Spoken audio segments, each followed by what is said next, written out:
Yo, what's up mga tropa peeps? Welcome back to my vlog at magandang araw po sa inyong lahat. At nako, ito po'y breaking news kahapon. Talagang trending na trending ang nangyari po dito kay Kerwin Espinosa na kung saan habang nagkakainitan po doon sa Senate hearing patungkol sa pagkakahuli kay Duterte at dinala sa ICC, ito pong si Kerwin, bandang alas 4 po ay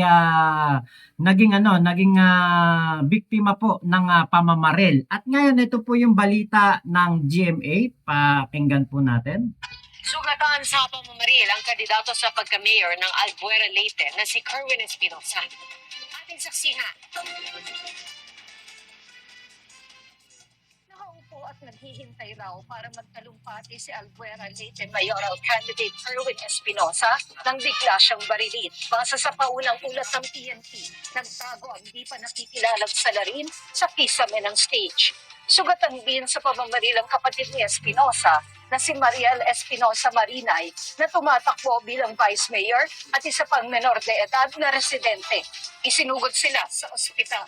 Nagtamo si Espinosa ng tama ng bala sa balikat. Patuloy ang investigasyon sa pamamaril. Ang COMELEC naman, kinondena ang krimen at sinabing dapat matukoy ang nasa likod nito.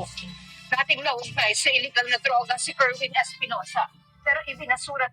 Ayan, so ito pong si Kerwin ay nakatalikod at meron daw pong nandun nagtatago sa kisame na gunman at doon daw po ito binira. So ano talaga to, planado kasi ba't ka magtatago sa kisame, di ba? Kung hindi mo pinagplanuhan ang gagawin mo na yan. Ang ilan sa kanyang mga kaso dahil sa kakulangan umano ng ebidensya. Tumatakbo siya ngayon bilang Albuera Mayor, posisyon na dating hinawakan ng kanyang ama na si Rolando Espinosa Sr. na namatay naman sa isa umanong shootout sa loob ng kulungan. Para sa Yan po yung nangyari diyan kay Kerwin. At ito po ay alam nyo, marami na pong espekulasyon na pwedeng mangyari talaga to kay Kerwin kahit noong ito'y umuwi. Galing po ng ibang bansa. Dahil nga po ito ay controversial po talaga tong si Kerwin dahil po ang dinawit po nito o ang kinalaban po nito ay mga taong gobyerno. Taong gobyerno. At ang sinasabi nga po nito na kanyang kumbaga nangyari sa kanyang ama, nangyari sa kanya, ang lahat ng ito ay dahil kay Bato de la Rosa. Kay Senator Bato de la Rosa. Kaya nga po nung nakita ko tong balita na to, naisip ko kagad, nako, ito kasi expected na pwede talagang may gumawa ng ganito kay Kerwin dahil nga po ang mga kinalaban niya hindi biro. Talagang mga kilalang tao po sa gobyerno at matataas po ang ranggo o mataas ang posisyon sa gobyerno ng kanyang mga nabanggit doon po sa Senate hearing. Ngayon po, ito po yung isa sa mga controversial na na salita niya. Ang sumundo sa akin. Controversial na salita niya doon po sa Senate hearing na kung saan ay umattend siya dahil nga po para liwanagin kung ano ang kanyang partisipasyon sa laban kontra polboron nitong si Digong at ni Bato. Panoorin po natin. Si General Bato, inakbayan niya ako. Ulitin natin Ang sumundo sa akin, si General Bato, inakbayan niya ako papuntang sa sasakyan na Land Cruiser na puti na bulletproof. Nung sumakay na kaming lahat, si General Bato nasa front seat, ako ay nasa likod. Pinagitnaan ako ng dalawang mga pulis. At sinabihan niya ako na aminin mo nasangkot ka sa kalakaran sa droga dito sa Pilipinas. At idawit ko si Peter Lim. Idawit ko si Peter Lim at si Laila de Lima para madiin na sila. Kapag hindi raw ako sumunod sa plano, pwedeng mangyari sa akin ang nangyari sa ama ko. O isa sa mga pamilya ko ang mamatay din. Okay, please raise your right hand. Yan po ang statement nitong si Kerwin Espinosa doon po sa Senate hearing. Kaya po sabi ko talagang napaka-delikado po ng pwedeng mangyari dito kay Kerwin Espinosa dahil nga po biruin mo senador ba naman ang kanyang idawit sa kanyang statement doon sa Senado. 'Di ba? Talagang manganganib ka talaga. Talagang malalagay ka sa alanganin dahil ito po ay kilalang tao. Sabi nga ni Duterte, 'di ba? Ito kasama sa Davao D Squad. Ito daw ay naging commander ng Davao D Squad etong si Bato de la Rosa. Kaya nung nalaman ko yung balita, nako, baka hinahunting na itong si Kerwin Espinosa ng Davao D Squad. Dahil nga po, sa laki ng danyos o laki ng kanyang, kumbaga yung iniugnay niya ang isang senador na lumaban noon sa Pulburon Kuno at ang presidente, 'di ba, na lumaban kuno sa Pulburon, 'di ba, idinawit niya sa kanyang statement doon sa Senado. Ngayon po, okay naman ang kondisyonan nitong si Kerwin Espinosa. Hindi na po ito, kumbaga, yung nawala na po sa panganib ang kanyang buhay. Nakasurvive po siya. At nagawa pa nga po niyang mag-video. Ito, nagawa pa niyang mag-video. Scripted. Okay, yabag ka? Yabag ka nga, mayroong kang scripted? Ikaw ko na ipagpaigong bala. Tonto ni mo eh. So, scripted. Na scripted nga. Mo paano? Diya ang bala sa imuhang dool sa imong kasing-kasing.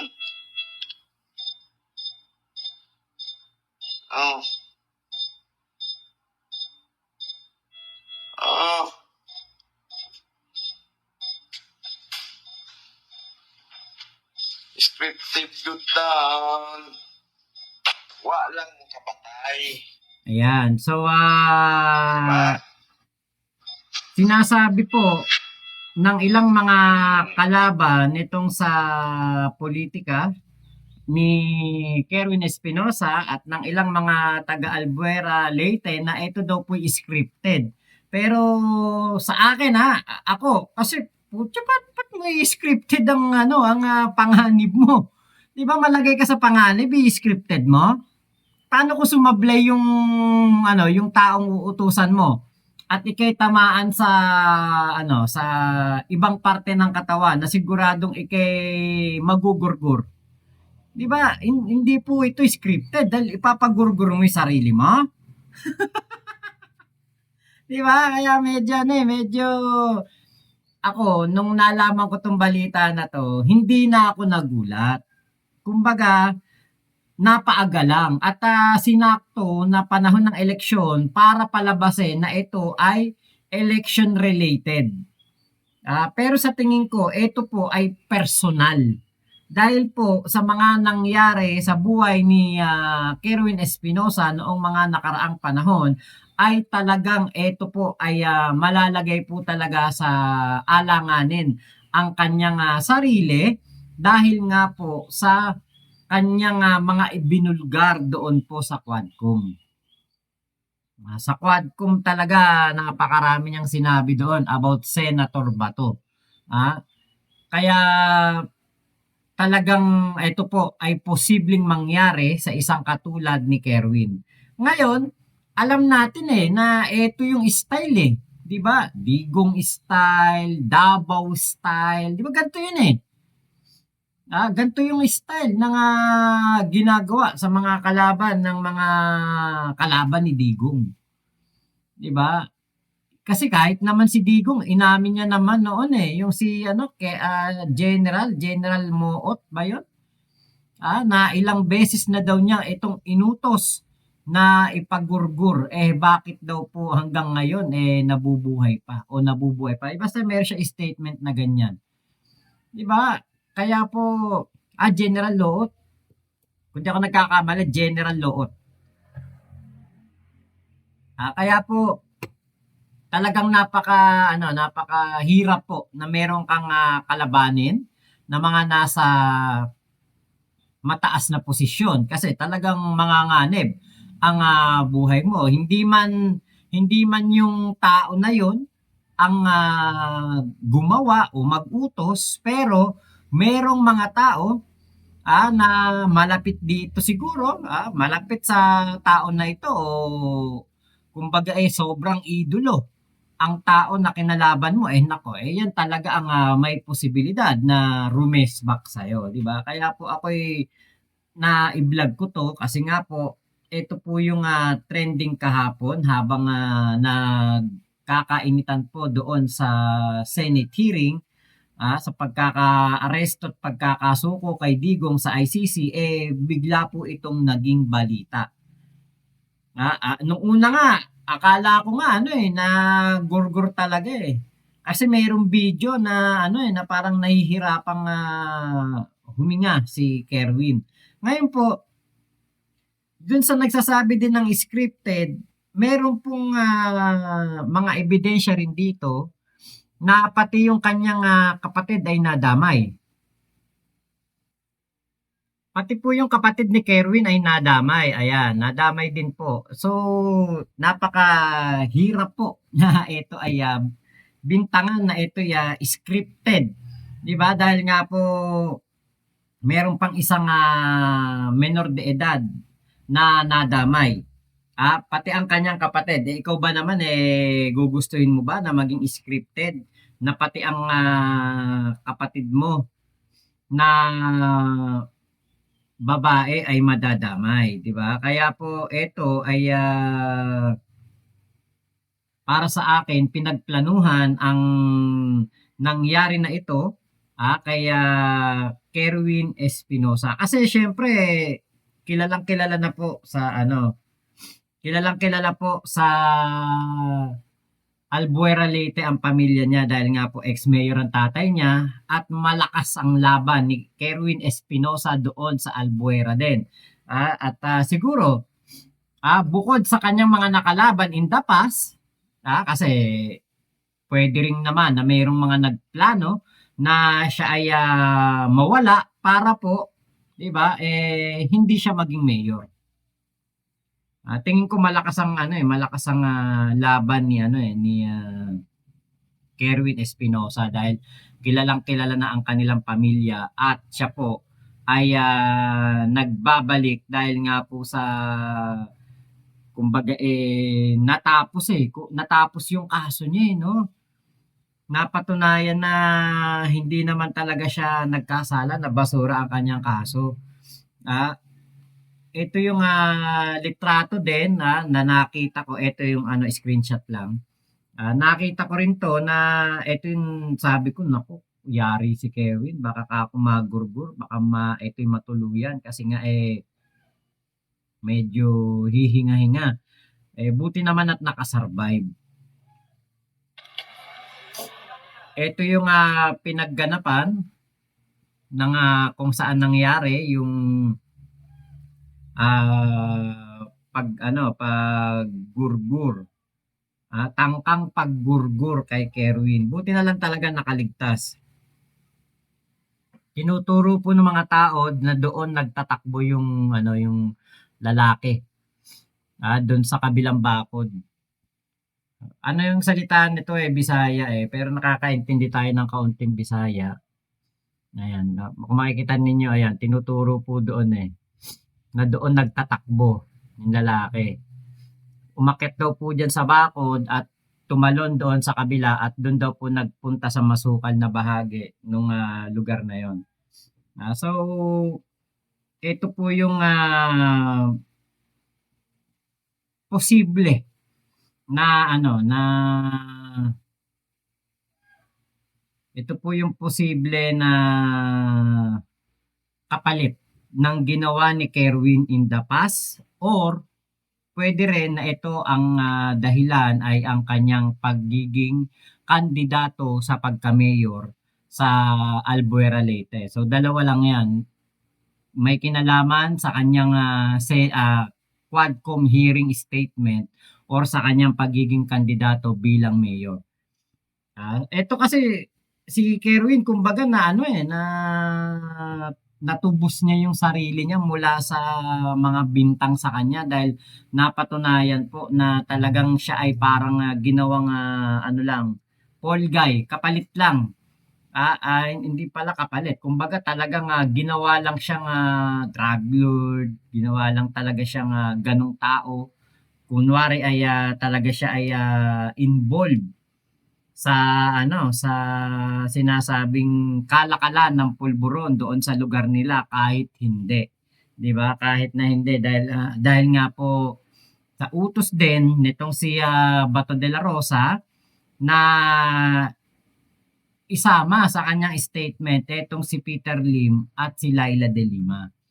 'Di ba? Kaya nga doon sa Senado sa Quadcom naging madamdamin itong si Kerwin Espinosa dahil nga po sa paghingi niya ng tawad kay Laila de Lima dahil nakulong si Laila de Lima ng halos 7 taon dahil po sa kanyang statement, dahil po sa kanyang pagturo kay Laila de Lima, di ba? Kaya ito'y gamit na gamit si Kerwin Espinosa sa sa pagpapabagsak sa mga kalaban ni Digong noong ito ang presidente. Kaya po sana 'di ba ngayon itong nangyari kay Kerwin maimbestigahan, mahuli. Ito yung dapat na mangyari. Mahuli ang salarin. Mahuli yung tao na nagtangkang gurgurin itong si Kerwin Espinosa para maituro niya kung sino ang nag-utos sa kanya. Kung meron mang nag-utos o kung ito man ay personal na kagustuhan niyang gawin, 'di ba? Kasi di natin alam baka merong mga may sama ng loob kay Kerwin Espinosa doon sa Albuera, 'di ba? Marami tayong naiisip na espekulasyon, marami tayong naiisip na dahilan sa nangyari na ito kay Kerwin Espinosa. Dahil nga po siya ay controversial, dahil nga po siya ay meron pong mga kinalaban na controversial na tao, matataas na tao sa lipunan nitong mga nakaraang Quadcom hearing, 'di ba? Pero isa lang ang nasisiguro ko, hindi ito scripted. Hindi ito scripted. Dahil hindi naman siguro gugustuhin ng isang kapatid na pati kapatid mo ay madamay. Meron pang isang tao na nadamay, 'di ba? Hindi naman siguro gugustuhin 'yan ng isang Kerwin Espinosa, lalo pa at napakahirap na ng kanyang mga pinagdaanan sa kamay ng mga nakaraang nakapwesto sa lipunan sa ating gobyerno like Digong at PNP chief noon na si Bato de la Rosa. Napaka po ng kanyang pinagdaanan na. So hindi na niya siguro maiisip yan yung ganyang kasamaan pa na pati kapatid niya ay pwedeng madamay. So yun lamang po, maraming salamat sa pagsama nyo dito sa ating vlog na ito. Salamat naman at nakaligtas si Kerwin. Kasi mahaba pa laban nito marami pa po itong pwedeng isiwalat. Kasi hindi na ulit to bumalik ng Quadcom hindi na ulit natin to nakita sa Quadcom. Ang alam ko pwede pa ulit siyang bumalik doon at mayroon pa itong mga pwedeng sabihin sa Quadcom kung ano pa ang kanyang mga nalalaman. Dahil lalo ngayon na merong nagtangka sa kanyang na ano siya, gurgurin, 'di ba? Mas ano 'to, mas dapat pa na kung ano yung kanyang mga nalalaman, aba, dalhin niya na sa Quadcom. Sabihin niya na sa Quadcom, bumalik siya sa Quadcom, sabihin niya na lahat, itodo niya na lahat, 'di ba? Para ano, para masabi niya na doon sa Quadcom at hindi hindi ito mabaon sa limot o kumbaga maisama sa kanyang kung sakali, 'di ba? Baka mamaya meron ulit magtangka dito, 'di ba? Matiyempuhan siya, nasabi niya na sa Quadcom, 'di ba po? Baka marami pa 'tong nalalaman eh. So, yun lamang po. Maraming salamat sa pagsama niyo sa vlog ko na ito. Ingat po kayo. Nasa mang panig kayo ng mundo. Momo, chup chup. Love you, love you. God bless us all. Pilipinas. God first.